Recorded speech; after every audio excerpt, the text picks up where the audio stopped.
All right, on this installment of Liberty Music, happy to be talking to Scott from the band Cloak, a black metal influenced rock band from Atlanta, often referred to as Southern Gothic. A very interesting sound, and very intrigued by some of the insights I'll be getting today from Scott. How's your day going so far there, though, man?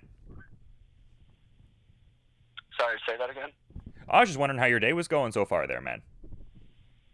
Good. We're driving to our last show right now. End of the tour. So, uh, sorry.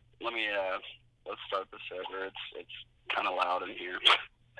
I'm wondering if it's going to affect the audio with me being in the van right now. Well, I mean, it sounds pretty good on my end so far, but Okay. Yeah. Sorry. We can start it over. Sorry, it's been hectic. okay, sure. Do you want me to just do the intro again and then kind of get back to it?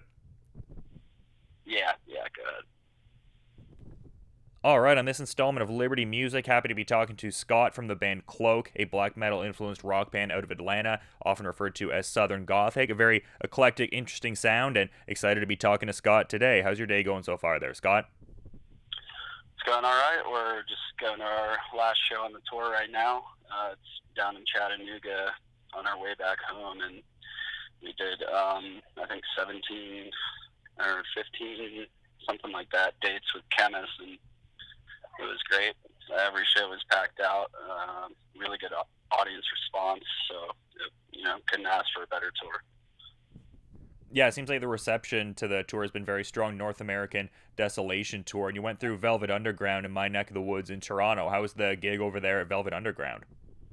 It was really good. I would say Montreal challenged it. It was a little bit better in Montreal, but Toronto was great. I mean, it was good to get to Canada for the first time and, visit those markets and see what it's like. It was actually our first time in Eastern Canada as well as, tourists, so that was kind of cool too. But no, it was really good. Yeah, and I'm kind of curious, like, when and why there was that distinct reason for kind of like changing up the sound a little bit. Because I was noticing that circa 2013, there was more of like a, I guess, conventional death metal sound. When did you start wanting to integrate some of the just different outside elements into it? Like, when was that time period? Um, well, the 2013 stuff, I would say, was sort of a different band at the time. It was just three of the members that are in the band now, and it just was what I don't know. We took a break in between. We did a couple things in 2013, no releases or anything, just a little bit of writing here and there, and we took a long break, and then we came back, and then we just started doing what we do now, and it's how it came out. We didn't really talk about it. It just I had some songs, and Sean had some songs, and we just kind of did it. It's sort of a natural thing, really. But I think a lot of those death metal riffs that were in those early songs somehow made their way into, like, for instance, in The Darkness That Past, that had been a riff we had around since 2013. The Hunger, little fragments of that were parts of songs we had in 2013, and we're still taking. We'll still hear some old demos and be like, oh, that's pretty cool. We could use that. So I mean, it's still the same like core elements involved. And I'm kind of wondering with like the songwriting methodology, I'm wondering like how much it differs from the initial iteration of the band too, because I mean you have like some big like hard rock kind of hooks and stuff like that, but also some of the brutal and bleak atmospheric vibes. How do you go about, I guess, pacing out a song so that neither, I guess, compromises the other, and that the song can sort of like breathe and function smoothly, whereby you get the full brutality of some of the heavier parts, but also you can like really dig into the hooks and some of the classic metal elements at later junctures in the tunes. Right. I just think that's just something that we've always pushed for, is to put dynamics in our songwriting. I mean, if it's just going to be a blast beat the whole time, it's not going to be interesting. If it's going to be slow the whole time, it's not going to be interesting. So we just want to change it up. And I mean, we listen to tons of different music, so we have a lot of that influence. Like, anything from Iron Maiden to the Bauhaus, we'll incorporate those influences somehow. But at this point in our career, so to speak, I would just say we're looking inwards. I mean, we know what we want to do. We know how we write. We know how each other we know how to bounce ideas off each other. So it's just going to come out the way that it's going to come out at this point. But like I said, we just strive for dynamics in our songs. Yeah, and it seems like you guys are, just like steadfastly dedicated to everything. Like you guys were talking about how music is art and that art is magic. It's like a transformative sort of a, primal thing that, can't be explained and everything like that. So how do you, and it seems like you guys are taking like a different methodology on the lyrics end of things as opposed to like some of the normative, like I'll slit your throat type of a thing. It's like you're getting like darker vibes going and maybe like a different kind of way and tapping into, I guess, that part of your, consciousness. How do you guys, I guess, go about doing that? Because I noticed you guys had phrased it. It's like the further we ventured into the lower parts of our consciousness and the highest points of our souls. I kind of find that to be, I guess, like an interesting sort of comparative there. What do you mean by lowest parts of consciousness and highest points of our souls in relation to the music you guys make? Well, I think first and foremost, Cloak is a spiritual band. It's dedicated to the devil's darkness, and that's just how it's always going to be. And I think digging into parts of yourself that you may be afraid to discover is a core element of what Cloak is made up of. And when we talk about venturing into darkness, or we talk about, taking risks, we mean it. Like we want to venture into parts where the normal man isn't going to venture into. Was there a distinct point where you guys felt like you were getting away from, I guess, like B movie horror kind of like gore, like I guess normative, like extreme metal kind of fodder in the lyrics versus like a more visceral tapping into our own negative life experience as a means of catharsis? Like, did you notice I guess, a distinct point? Was it kind of around that 2013 point that you guys switched your sound up sonically? Well, Cloak was never really about any of that stuff you mentioned before. I think there was always like a clear goal, even from 2013. I mean, we were never really writing about horror movies or anything like that, even if we enjoyed them on the side. I think it was always going to be about spiritual ascension and the spiritual path, because that's just the type of people that we are, and we needed an outlet to express it, and that's what Cloak is. Yeah, for sure. I get what you're saying on that end of things, and I find that pretty interesting. But I'm kind of wondering like what's in the go-to rig for yourself. Like, do you have any like go-to guitars or like amps or amp heads, anything like that that I guess encompasses what you would want in your guitar rig? No, I wouldn't really say we're gearheads at all. We just find what works. I mean, me and Max use black stars, and Billy uses an orange. And we use like Les Paul guitars. We like, I guess, the classic stuff, but we're not really massive gear nerds. I mean, our pedal boards are pretty minimal, and we don't need a lot. It's sort of like a plug and go thing, and use effects as we need them for leads and stuff like that. But it's pretty minimal, balls to the wall, fucking rock and roll. It's just how it is. Is that like a function of like, say you lose something on the road, you have like an easy means of like getting that same item back in your rig, or are you one of those like plug her right in, get like the warmth of the tone, like touching the fretboard and everything like that? Like, is it more of that ethos, or is it more of like a functionality of like maybe we lose something on the road, I don't want to have some obscure boutique pedal that I just can't find readily available? No, it's more of what you said before. It's just kind of just it's not really a functionality thing. It's just kind of the sound that we want is just, it's kind of already in the gear, so we just kind of dial in our tones, and I find a lot of times more bands delve into the crazy gearhead mindset. The less I'm interested in the band, like the less good songs they make. I mean, not really every band, but there's just, I don't know, there's a difference. You don't have to have these crazy pedal boards and crazy guitar heads and amps and all this shit to make good songs. So that's just what we do. I mean, we focus on the songs and we get the gear that works for it. So I mean, we're gonna want stuff that sounds good, but we're just focused on the music and the songs first and foremost. Yeah, absolutely. And I noticed you had that EP, Two Hits from Hell, and you had the Misfits cover of London Dungeon, and then the unreleased demo version of Forever Burned. Is there any kind of utility to, getting the covers in the sense of like, it reminds you like what brought you to the dance, just like this idea of like the passion for the music and everything like that? Or is there just some curiosity of like, let's take this arrangement from a band we respect and try to like, make it our own and make it almost an altogether different tune in a way? I'd say it's a bit of both. I mean, it was a total homage to like all the Danzig bands that we worship, and Misfits were a foundational band for all of us. So it was just a good thing to kind of take that and experiment with it and put a little bit of our own flair on it, but still keep it close to the original version. Yeah, and I was checking out some reviews around your project there, Two Venomous Depths, and it seems like they're very favorable in a lot of ways. And it also mentioned a project from a band called Tribulation, talking about their record, The Children of the Night, saying that it maybe drew comparisons in the reviewer's mind to, that sort of, project and everything like that. Is this project in any way informed by efforts of any other groups, or is it kind of just an amalgamation of what all the different members bring to the table, and there's not a specific outside act that kind of informs what you guys do in any way? Yeah, we don't really focus on what other bands are doing. It's all internal.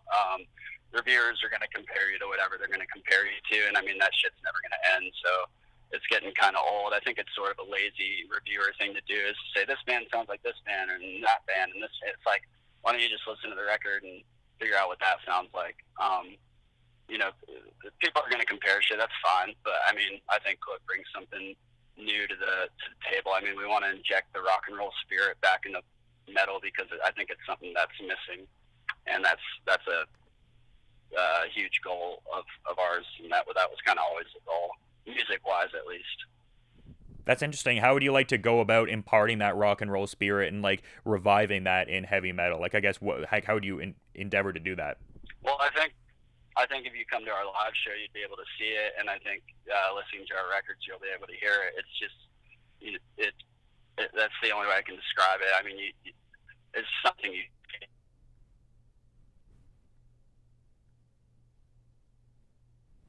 Yeah, for sure. As much as it has like different heavy passages and everything like that, very like emotive qualities and just like a diverse effort all around on that end. But a different review I was checking out that I thought was kind of interesting was one from a show that you guys had played at a venue called The Drunken Unicorn, and the reviewer was talking about how it was just like a bad venue in like every possible way. Has there been, and it kind of reminded me of the whole Black Flag, Get in the Van audiobook, like some of the different venues they would play. Is there any kind of gig that you remember playing that just struck you as like memorable? It doesn't have to be negative necessarily, it could be positive in some sort of way, but any kind of like strange, like how do we get here kind of a gig, anything like that? Um, any memorable gigs? Um, yeah, I mean, we did a lot. We did 3 shows with Mayhem. That was cool. Not really off the beaten path, though.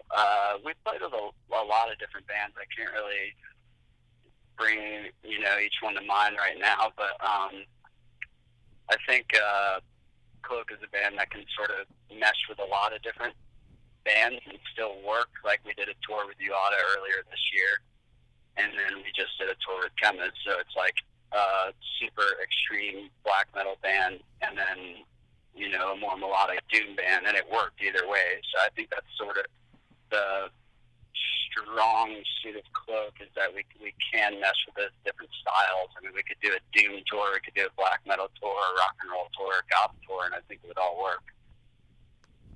Yeah, well, that's interesting you say that because I was kind of wondering if it was like a help or a hindrance, the fact that you guys have such like a sonically diverse sound. But that's cool that so many people have such open minds, because I had a similar thought that you guys could play on a lot of different bills. Yeah, for sure. And I'm kind of wondering what the thoughts are for like, I guess, like future music. I mean, like Two Venomous Depths seemed to get pretty favorable reviews when it was released in 2017. I'm kind of wondering if there are, I guess, any like future plans for getting out like a full record or like an EP even, or if it's kind of just about like touring behind this record and just organically the next record will come when it does. No, we have a new record coming out. There is a release date, but I can't tell you yet. But I think next week is when we announce the release date. So, yeah, there is a new record that's going to be coming out by the end of 2019. So people should be on the lookout for it. We're going to start dropping singles starting next week, so it's pretty exciting. Yeah, that must be pretty exciting. Are these tunes you guys have been sitting on for a decent while? I guess, how does the methodology work? Like, is there a period where you guys will like create a record, tour behind it for a bit, and then maybe after that kind of get back to like crafting songs, or do you kind of just start like writing songs pretty much right away after like the album cycle gets going? How does that work? I tried to do it right away, right after Venomous, because we had a lot of time, because that album came out late 2017. We pretty much had a lot of the end of that year and the early part of 2018 to kind of sit back and write, and it just didn't work. We needed space in between. I think our strongest songs came about half a year later, or something like that. I can't really recall, but we needed to wait a little bit. I don't really know why, but I think you just need that separation from one record to the next. And I think our newer stuff is different in the best ways. It still has very much the Cloak sound behind it, but it's a lot stronger record in my opinion.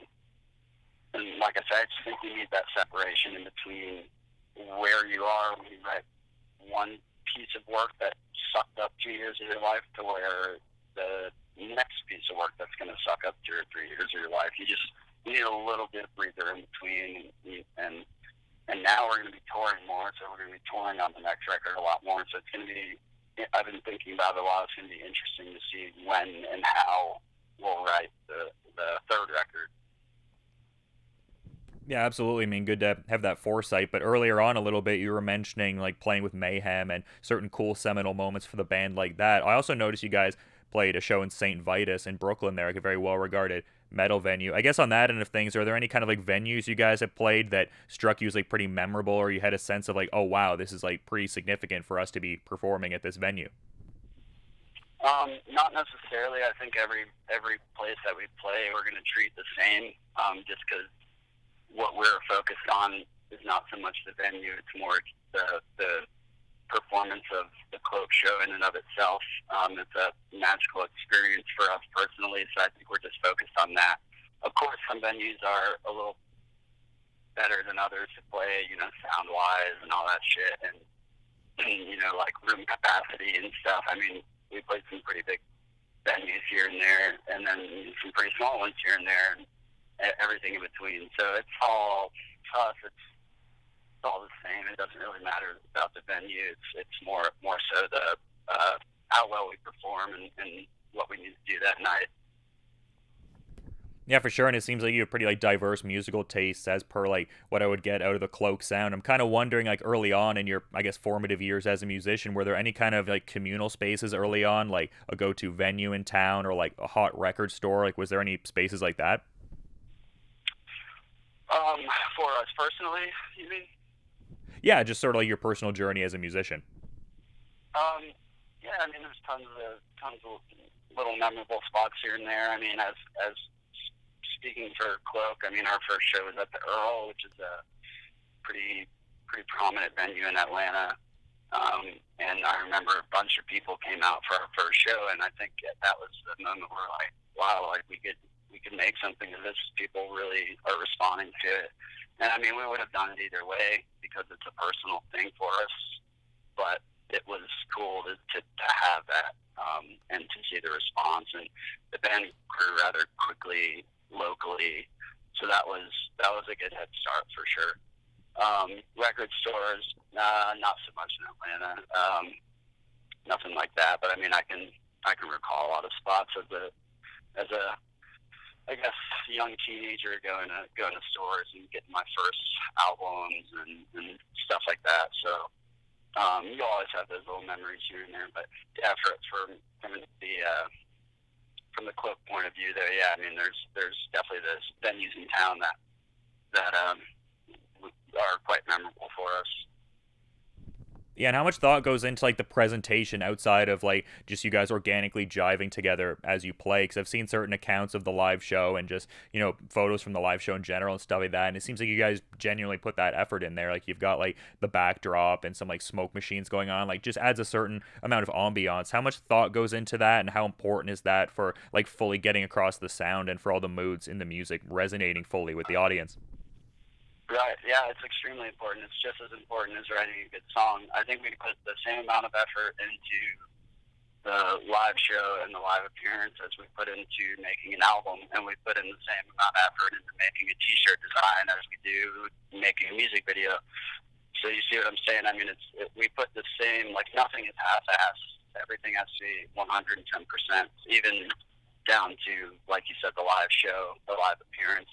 I mean, that was from the start. That was something that we talked about. Not enough bands did it, and it was upsetting, and it's not convincing to me when a band just goes up there and just kind of does this half-assed performance. I don't like it at all. So I think that's something that Cloak brings to the table for sure. And I think it's something that people are catching on to the more they see us. Yeah, I think it really comes through. I think you guys really, put it through in the live show, and it seems like you guys don't have much downtime between touring cycles either. So just really keeping that consistency and everything like that. But I'm kind of curious if there's anything you want to add as a parting thought as we're wrapping things up here, man. No, not anything too specific. Like I said, be on the lookout for the new album stuff that's going to start coming out here, pretty soon, in about a week. And then stuff will start dropping here and there, and I think people will. I think people are going to like it. I think it's going to be an important album, so just be on the lookout for it. Yeah, you guys have a cool sound and just a real, tireless pace and everything like that. Really looking forward to the follow-up to Two Venomous Depths, which people can certainly check out. And, just a great effort there via Season of Mist. And just appreciate all the time and insights there, Scott. Best of luck with the rest of the tour cycle and just with the new record. Really looking forward to seeing the release date drop for that. Yeah, thank you. Thanks for the interview.